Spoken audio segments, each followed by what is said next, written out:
Hello guys, how are you? Welcome back to my channel Therichpost. Myself Ajay.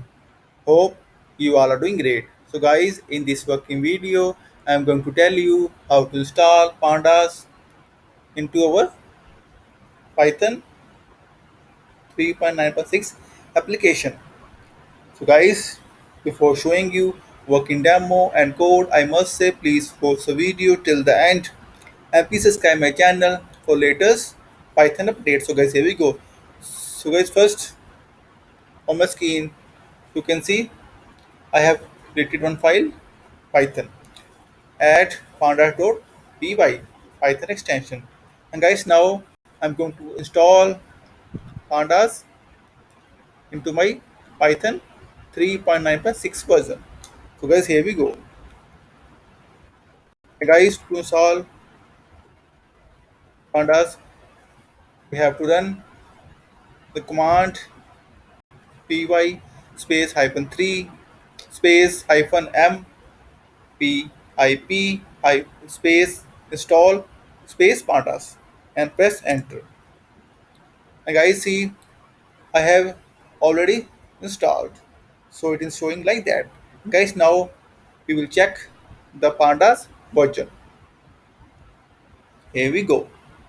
See guys, enter. Now I will show you my pandas version in my Python 3.9.6. First I will import pandas as pd. pd. Press enter.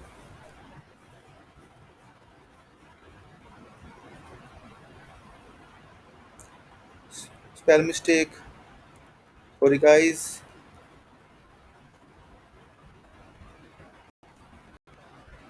Now we will see the pandas version. Print pd dot version and press enter. Guys, I have installed pandas version 1.3.0. So guys, have you seen? It is very simple. And guys, like always, I will also share the code snippet link. Or I will share the command as well inside this video description. And please get the command. And guys, if you will still have any kind of query, suggestion or requirement, then please comment on this video. And guys, I will come with more Python demos. So guys, in the end, I must say thank you for watching this video. Thank you. Have a nice day. Take care. Bye bye.